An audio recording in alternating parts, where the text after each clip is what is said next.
आप सभी को यहाँ देखकर बड़ी खुशी हो रही है कि आप एक भाई के संघर्ष के लिए आए हैं, न्याय दिलाने के लिए आए हैं।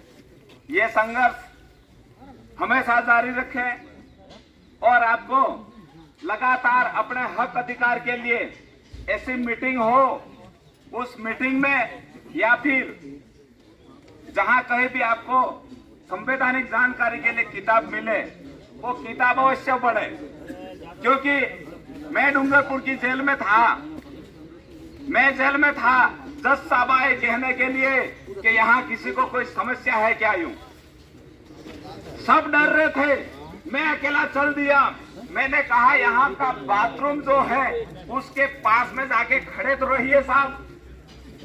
बाथरूम की क्या कंडीशन है, बाथरूम में पानी नहीं आता, 1 घंटे तक डिब्बा लेके खड़े रहना पड़ता है, ये कंडीशन है।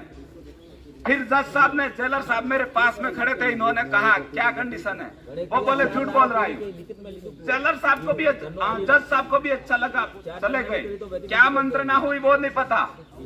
1 घंटे बाद मुझे जेलर साहब ने बुलाया, वो बोले तेरे बाप का घर समझ के रखा है क्या, ये जेल है और जेल की व्यवस्था के अनुसार तेरे को रखेंगे। यूं मैंने कहा जेलर साहब सॉरी, माफ करना, अगले शनिवार को जज साहब आएंगे तब मैं उनसे माफी मांग लूंगा। जेलर साहब को पता पड़ गया कि अगले समय जज साहब वापिस आए, वापिस ये बैंड बजा सकता है। सुबह उठ के मेरे को सागवाड़ा की जेल में शिफ्ट कर दिया। वहां वेल सेट था, कोई तकलीफ नहीं। सबसे पहले हमारे हक अधिकार नहीं समझेंगे तो जिंदगी निकल जाएगी इन धरनों के पीछे। अपने आप को मेंटली इतना प्रिपेयर करो, इतना ताकतवर बनाओ दिमाग से कि ये कोई लोग हमारे को झुका नहीं पाए। विशेष करके यहाँ पर जो नौकरी वर्ग के लोग हैं, इनके लिए मैं कहना चाहता हूँ, वो चाहे किसी भी विभाग में नौकरी कर रहे हैं, आपने पढ़ाई करी होगी, अपना सर्टिफिकेट लगा करके नौकरी लगी हो, अपना सर्टिफिकेट लगा करके, जाति का सर्टिफिकेट तो लगाया ही है। उस जाति का सर्टिफिकेट जो लगाने के बाद में नौकरी मिली और नौकरी मिलने के बाद में आपको सैलरी मिली और वो सैलरी मिलके जो आपका परिवार चला रहे हो, आप सिर्फ अपने परिवार को ही चला रहे हो, समाज को नहीं चला रहे हो। समाज के अंदर आप कभी कभी ऐसा ज्ञान भी दे दिया करो कि समाज आगे बढ़े और इस समाज का कभी भला हो। तब तो जाकर के बाबा साहब भीमराव अंबेडकर ने जैसे कहा था कि मेरे बेटे को तकलीफ है तो कोई बात नहीं, होने दो, मेरे हजारों बेटे हैं, उनको भी न्याय मिलना चाहिए।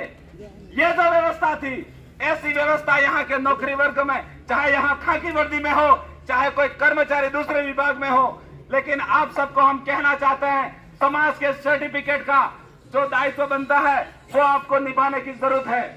वरना चमचागिरी तो बहुत करते हैं, चमचागिरी का तो कोई इतिहास ही नहीं है, जयचंद के नाम से पहचाने जा रहे हैं।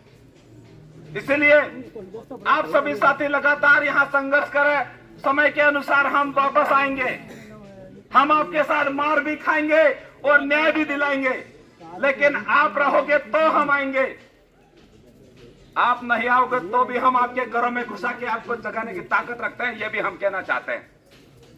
इसलिए गूंगे बहरे मत बनो, हमारे हक अधिकार के लिए लगातार संघर्ष करने की कोशिश करो। आप सबने मेरी बात सुनी, आप सबको जय जोहार, जय आदिवासी, जय भीम।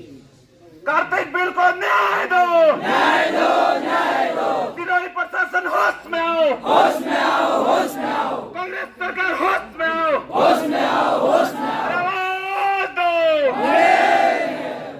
बहुत बहुत धन्यवाद साथी, आपने जो बात रखी है। अब मैं विशेष निवेदन करूंगा कि भाई कार्तिक के साथ में